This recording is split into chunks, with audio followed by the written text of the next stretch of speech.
কাজ ক্ষমতা শক্তি অধ্যায়ে কাজ ক্ষমতা শক্তি অধ্যায়ে আজকে স্প্রিং বল কি, স্প্রিং বল দিয়ে যখন কাজ সম্পাদিত হয় তখন হচ্ছে কখন পজিটিভ হয় কখন নেগেটিভ হয় ইত্যাদি আলোচনা করব। তো হচ্ছে যে স্প্রিং বল বলতে বোঝানো হচ্ছে একটা স্প্রিংকে যখন টেনে সম্প্রসারিত করা হয় বা সংকুচিত করা হয় তখন যে বল প্রয়োগ করা হয় তাকে স্প্রিং বল বলে।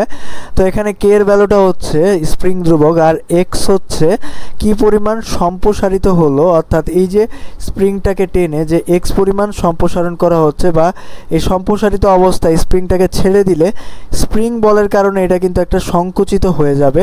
তো এই সংকোচনের পরিমাণটা কত, অর্থাৎ একটা স্প্রিংকে যখন টানা হয় বাহিক বল প্রয়োগ করে তখন উপরের দিকে কিন্তু একটা স্প্রিং বল কাজ করে এটাকে সংকুচিত করানোর জন্য। যখন আমরা এটাকে ছেড়ে দিই তখন ওই স্প্রিং বলের কারণে এই বস্তুটা আগের অবস্থায় ফিরে যেতে চায়, তখন হচ্ছে স্প্রিং বলটা কাজ করে। আর এখানে যে আমরা সম্প্রসারণ করতেছি এটা আমরা বাহিক বল প্রয়োগ করে সম্প্রসারণ করতেছি। তো আমরা এখন দেখব যে সম্প্রসারণের ক্ষেত্রে স্প্রিং বল এবং হচ্ছে বাহিক বল মানে হচ্ছে যে কিভাবে কাজ করে। যে একটা স্প্রিং ছিল, তো এই স্প্রিংটাকে যদি আমি টেনে এক্স পরিমাণ সম্প্রসারণ করি, এক্স পরিমাণ সম্প্রসারিত করা হয়, তো আমি বল প্রয়োগ করতেছি কোন দিকে, নিচের দিকে, অর্থাৎ আমি স্প্রিংটাকে টেনে সম্প্রসারিত করার জন্য এফ পরিমাণ বল প্রয়োগ করতেছি, যেটাকে আমি বলবো বাহিক বল, যেটা আমি প্রয়োগ করতেছি বাহিক বল। আর এই একই অবস্থায় যখন আমি এই বলটা প্রয়োগ করতেছি তখন আরেকটা বল স্প্রিংয়ের মধ্যে কাজ করবে, এটা হচ্ছে স্প্রিং বল, যেটা স্প্রিংটাকে সংকোচন করানোর জন্য বলটা প্রতিনিয়ত কাজ করবে যখন আমি এটাকে টেনে বাহিক বল দিয়ে সম্প্রসারণ করার চেষ্টা করতেছি এক্স পরিমাণ। অর্থাৎ এখানে যখন আমি বাহিক বল প্রয়োগ করে এটা সম্প্রসারণ করব তখন এটার মধ্যে একটা স্প্রিং বলও কাজ করবে যেটা অপোজিট ডিরেকশনে কাজ করবে। যখন আমি এই যে বাহিক বলটা অপসারণ করব বা হচ্ছে স্প্রিংটাকে ছেড়ে দিব, এই স্প্রিং বলের কারণে এটা উপরে উঠে যাবে। তো এখন আমরা দেখি সম্প্রসারিত অবস্থায় স্প্রিং বলটা পজিটিভ না নেগেটিভ, আর হচ্ছে বাহিক বলটা পজিটিভ না নেগেটিভ।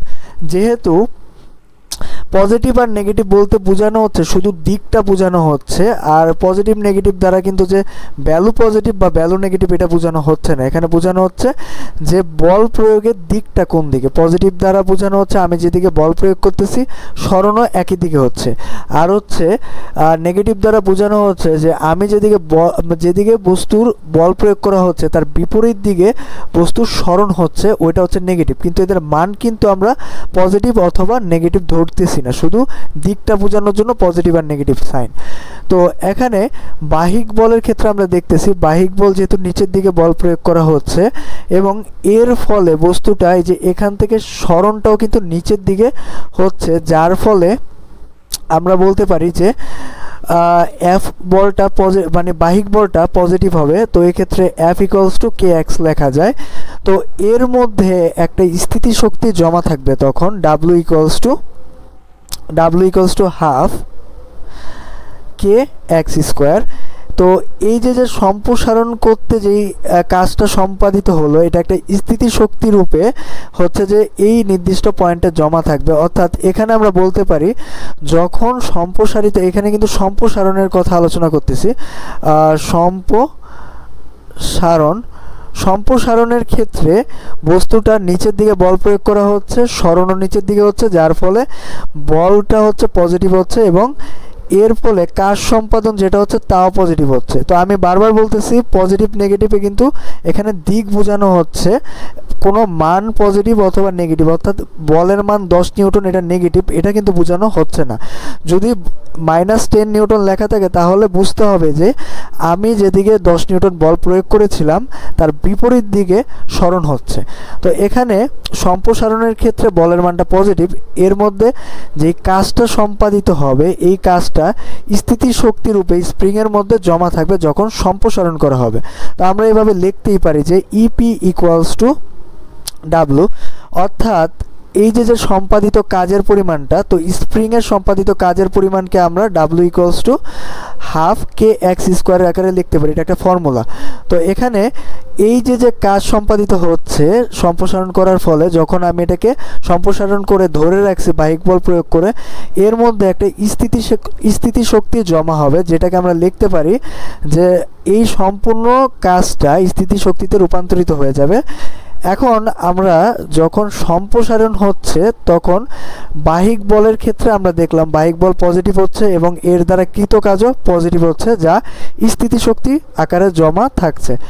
এখন যখন বস্তুটা সম্প্রসারিত অবস্থায় আছে তখন স্প্রিং বলটা কি কাজ করতেছে, তো এখানে ধরলাম স্প্রিং বলটা কিন্তু উপরের দিকে কাজ করতেছে। যখন এই বস্তুটাকে সম্প্রসারণ করা হচ্ছে স্প্রিং বল কিন্তু উপরের দিকেই কাজ করতেছে, ওই একই সময় যখন বাহ্যিক বল প্রয়োগ করা হচ্ছে। স্প্রিং বলটা উপরের দিকে বল প্রয়োগ করতেছে, কিন্তু তার সত্ত্বেও সরণটা অর্থাৎ স্প্রিংয়ের সরণটা কোন দিকে হচ্ছে, এক্স পরিমাণ নিচের দিকে। তাহলে আমরা বলতে পারতেছি যে এখানে বলের মানটা কি হবে, নেগেটিভ মাইনাস কে এক্স। এখানে বারবার বলতেছি যে মাইনাস দ্বারা বোঝানো হচ্ছে যেদিকে আমি বল প্রয়োগ করতেছি তার অপোজিট ডিরেকশনে সরণ হচ্ছে। তো এখানে বলের মানটা কিন্তু নেগেটিভ হবে না, এই মাইনাস দ্বারা দিকটা বোঝানো হচ্ছে যে যেদিকে বল প্রয়োগ করা হচ্ছে তার অপোজিট ডিরেকশনে সরণ হচ্ছে, যে এটা এই গ্রাফটা বোঝার জন্য। তো এখানে এই যে মানে হচ্ছে যে এখানে F equals to minus K x লিখতেছি, তাহলে না যে কাজের পরিমাণটা হবে তাও কিন্তু নেগেটিভ হবে স্প্রিং দ্বারা। তো এখানে এখানে কি হবে, এখানে লেখা যায় যে হাফ কে এক্স স্কোয়ার। এই কাজটা কিন্তু ঋণাত্মক হবে। এই কাজটা ঋণাত্মক বা নেগেটিভ বলতে বোঝানো হচ্ছে যেদিকে বল প্রয়োগ করা হচ্ছে তার বিপরীত দিকে কাজ সম্পাদিত হচ্ছে বা তার বিপরীত দিকে তো হচ্ছে যে সরণ হচ্ছে। তো এখানে আমরা কিন্তু কাজের পরিমাণটা ঋণাত্মক ধরবো না, আমরা বলবো শুধু কাজটা অপোজিট ডিরেকশনে কাজ বিপরীত দিকে সম্পাদিত হচ্ছে, বিপরীত দিকে সম্পাদিত হচ্ছে।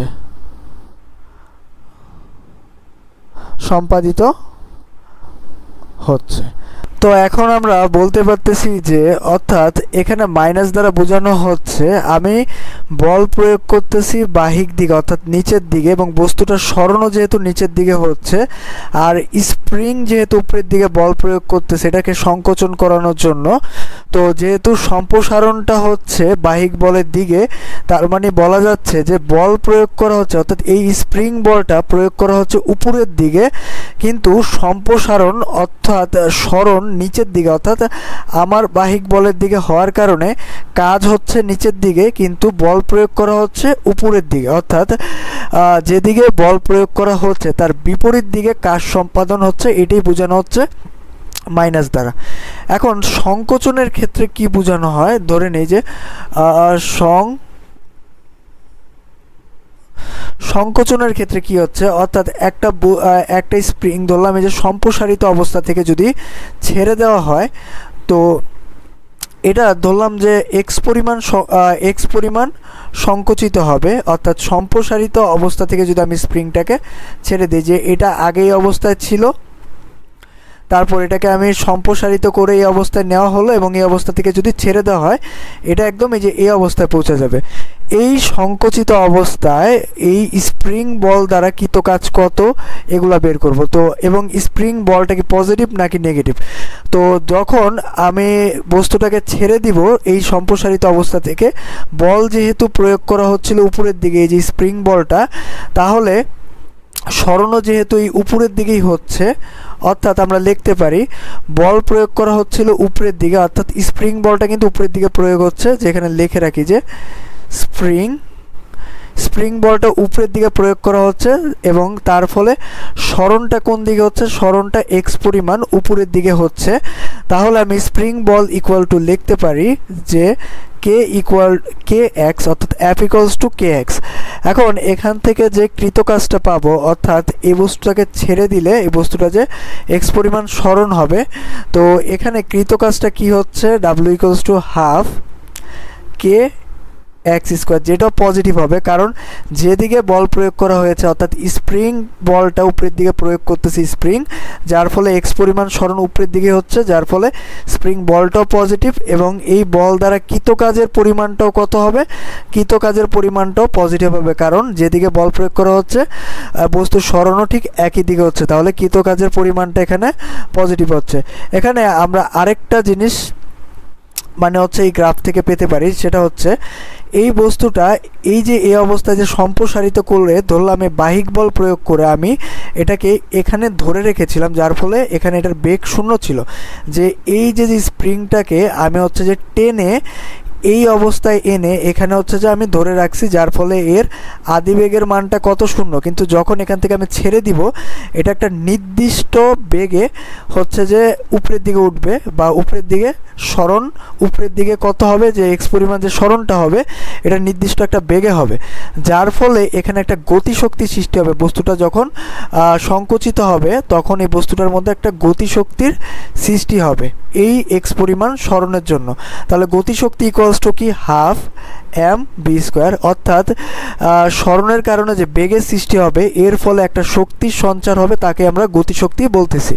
তো এখানে আমরা বলতে পারি যখন বস্তুটাকে এই যে প্রসারিত অবস্থা থেকে ছেড়ে দেওয়া হবে সে যখন সংকুচিত হবে এক্স পরিমাণ তখন তার কৃত কাজটা গতিশক্তির পরিবর্তনের সমান আমরা লিখতে পারি, কারণ যখন সম্প্রসারিত অবস্থা ছিল যেহেতু এই ইউর মানটা 0 আদিবেগের মানটা 0, তাহলে বেগের মানটা কত হবে 0, কিন্তু যখন তাকে ছেড়ে দেওয়া হয় সংকুচিত হচ্ছিল তার একটা বেগের সঞ্চার হয়, যার ফলে গতিশক্তির মানটাও এখানে পাওয়া যাচ্ছে একটা নির্দিষ্ট পরিমাণ। তো যেহেতু শেষ মাইনাস আদি গতিশক্তি যদি আমরা করি তাহলে হচ্ছে যে গতিশক্তির যে পরিবর্তনটা পাওয়া যাচ্ছে তা হচ্ছে কৃতকাজের সমান। তো এখান থেকে আমরা একটা ইকুয়েশন লিখতে পারি যে কৃতকাজ equals to half k x square equal to, আর গতিশক্তির পরিবর্তনের মানটা শুধু পাওয়া যাচ্ছে হাফ এখানে গতিশক্তির পরিবর্তনের মানটা পাওয়া যাচ্ছে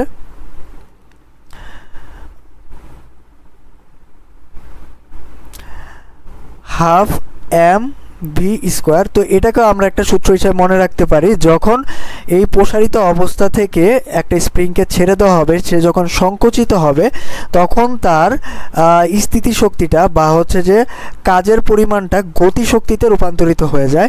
তো এখান থেকে আমরা আরেকটা গ্রাফ দেখতে পারি যে এই গ্রাফটার মধ্যে কি আছে, যে গ্রাফটার মধ্যে আমি যখন একটা স্প্রিংকে সম্প্রসারিত করি তখন বল সরণের দিকে হয়।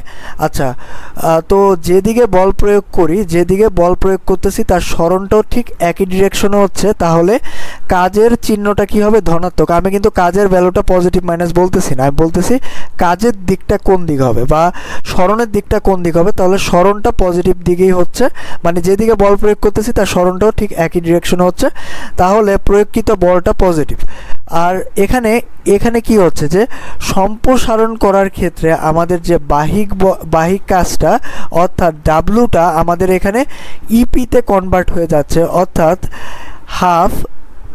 হাফ কে এক্স স্কোয়ারটা, অর্থাৎ আমাদের বাহিক কাজটা আমাদের স্থিতিশক্তি অথবা বিভব শক্তিতে রূপান্তরিত হয়ে যাচ্ছে যখন একটা বস্তুকে সম্প্রসারিত করা হচ্ছে। সম্প্রসারিত করলে এখানে কি হচ্ছে যে কাজটা বিভব শক্তিতে রূপান্তরিত হয়ে যায়, অথবা বিভব শক্তি ইকুয়ালস টু mg ইচ।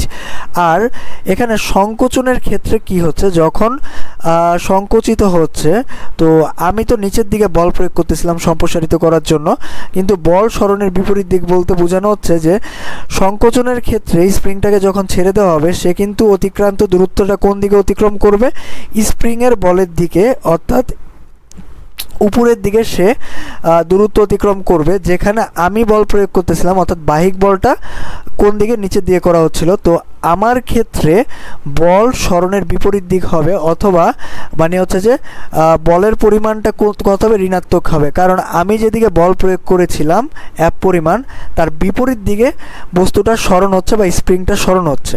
কিন্তু এখানে কিন্তু আরেকটা অন্যভাবে কথাটা যদি বলি যে যখন সংকোচন হচ্ছে তখন কিন্তু বস্তুটা স্প্রিং বলটা উপরে দিয়ে কাজ করতেছিল, বস্তুর স্প্রিং বলটা উপরে দিয়ে কাজ করতেছিল এবং বস্তুর সরণটাও কিন্তু উপরের দিকে হচ্ছে, তাহলে স্প্রিং বলের ক্ষেত্রে বলটা কিন্তু পজিটিভ হবে। অর্থাৎ সংকোচনের ক্ষেত্রে আমরা দেখতে পাচ্ছি স্প্রিং বলটা যেহেতু উপরের দিকে প্রয়োগ করা হচ্ছিল এবং তার সরণটাও হচ্ছে স্প্রিং বলের দিকেই, তাহলে সংকোচনের ক্ষেত্রে স্প্রিং বলটা পজিটিভ হবে এবং এই স্প্রিং বলটা এখানে হচ্ছে যে কাজ সৃষ্টি করবে। তো এখানে যখন এটা সম্প্রসারিত অবস্থায় ছিল, মানে যে অবস্থা থেকে তাকে ছেড়ে দেওয়া হবে অর্থাৎ সম্প্রসারিত অবস্থা থেকে, তো ওই সম্প্রসারিত অবস্থায় যেই স্থিতি শক্তিটা জমা হয়েছিল অথবা এই বিভব শক্তিটা জমা হয়েছিল এই সম্প্রসারিত অবস্থায়, তো এই অবস্থা থেকে যখন তাকে ছেড়ে দেওয়া হবে, তার যখন সংকোচন হবে তখন এই বিভব শক্তিটা গতি শক্তিতে রূপান্তরিত হয়ে যাবে, অথবা আমরা বলতে পারি যে স্থিতি শক্তিটা এখানে গতি শক্তিতে রূপান্তরিত হয়ে যাচ্ছে। তো আমাদের ম্যাথ করার ক্ষেত্রে এখানে প্লাস মাইনাস এই জিনিসগুলো লাগবে না। তো আমাদের ম্যাথ করার ক্ষেত্রে এখানে কিছু জিনিস প্রয়োজন হবে বেশিরভাগ ক্ষেত্রে, যে একটা বস্তু মানে স্প্রিংটা ধরলাম এখানে আছে, তার এক্স পরিমাণ যদি সম্প্রসারিত হয় এবং সে যদি এই অবস্থায় পৌঁছায়, তার কাজের পরিমাণটা বিভব শক্তিতে রূপান্তরিত হয়ে যাবে। আর যদি এই সম্প্রসারিত অবস্থা থেকে ছেড়ে দেওয়া হয় তাহলে হচ্ছে যে তার কাজের পরিমাণটা বা স্থিতিশক্তিটা গতিশক্তিতে রূপান্তরিত হয়ে যাবে, গতিশক্তিতে রূপান্তরিত হয়ে যাবে। এই দুইটা ইকুয়েশনই আমাদের বেশিরভাগ ক্ষেত্রে কাজে লাগবে। অর্থাৎ স্প্রিং যদি সম্প্রসারিত অবস্থায় স্থির থাকে তার মধ্যে একটা বিভব শক্তি জমা হয়, আর স্প্রিংকে যদি ছেড়ে দেওয়া হয় ওই সম্প্রসারিত অবস্থা থেকে, ওই বিভব শক্তিটা আমাদের গতিশক্তিতে রূপান্তরিত হয়ে যায়।